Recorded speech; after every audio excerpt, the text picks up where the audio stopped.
بسم اللہ الرحمن الرحیم۔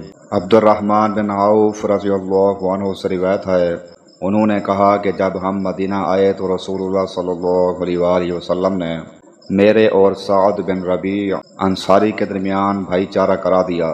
سعد بن ربیع رضی اللہ عنہ نے کہا کہ میں انصار کے سب سے زیادہ مالدار لوگوں میں سے ہوں، اس لیے اپنا آدھا مال میں آپ کو دیتا ہوں، اور آپ خود دیکھ لیں کہ میری دو بیویوں میں سے آپ رضی اللہ عنہ کو کون زیادہ پسند ہے۔ میں آپ کے لیے انہیں اپنے سے الگ کر دوں گا، یعنی طلاق دے دوں گا۔ جب ان کی عدت پوری ہو جائے تو آپ ان سے نکاح کر لیں۔ بیان کیا کہ اس پر عبد الرحمن رضی اللہ عنہ نے فرمایا، مجھے ان کی ضرورت نہیں، کیا یہاں کوئی بازار ہے جہاں کاروبار ہوتا ہو؟ سعد رضی اللہ عنہ نے سوق قینقاع کا نام لیا۔ بیان کیا کہ جب صبح ہوئی تو عبد الرحمن رضی اللہ عنہ پنیر اور گھی لائے۔ راوی نے بیان کیا کہ پھر وہ تجارت کے لیے بازار آنے جانے لگے۔ کچھ دنوں کے بعد ایک دن وہ رسول اللہ صلی اللہ علیہ وآلہ وسلم کی خدمت میں حاضر ہوئے تو زرد رنگ کا نشان کپڑے یا جسم پر تھا۔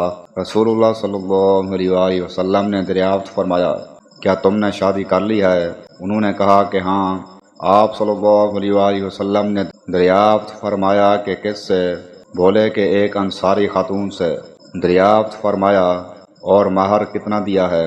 عرض کیا کہ ایک گٹھلی برابر سونا دیا ہے، یا یہ کہا کہ سونے کی ایک گٹھلی دی ہے۔ پھر نبی کریم صلی اللہ علیہ وآلہ وسلم نے فرمایا، اچھا تو ولیمہ کر، خواہ ایک بکری ہی کا ہو۔ صحیح بخاری حدیث نمبر 2048۔ حضرت انس رضی اللہ عنہ نے بیان کیا کہ بنو سلمہ نے چاہا کہ اپنے دور والے مکانات چھوڑ کر مسجد نبوی سے قریب اقامت اختیار کر لیں، لیکن رسول اللہ صلی اللہ علیہ وآلہ وسلم نے یہ پسند نہیں کیا کہ مدینہ کے کسی حصے سے بھی رہائش ترک کی جائے۔ آپ صلی اللہ علیہ وآلہ وسلم نے فرمایا، اے بنو سلمہ، تم اپنے قدموں کا ثواب نہیں چاہتے؟ چنانچہ بنو سلمہ نے اپنی اصلی اقامت گاہ ہی میں رہائش باقی رکھی۔ صحیح بخاری حدیث نمبر 1887۔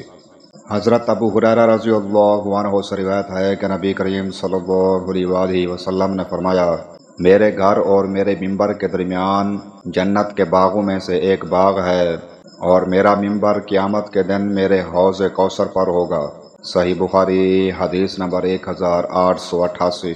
سعد بن ابی وقاص رضی اللہ عنہ سے روایت ہے، انہوں نے بیان کیا کہ میں نے نبی کریم صلی اللہ علیہ وآلہ وسلم سے سنا تھا کہ ان حضرت صلی اللہ علیہ وآلہ وسلم نے فرمایا تھا کہ اہل مدینہ کے ساتھ جو شخص بھی فریب کرے گا وہ اس طرح گھل جائے گا جیسے نمک پانی میں گھل جایا کرتا ہے۔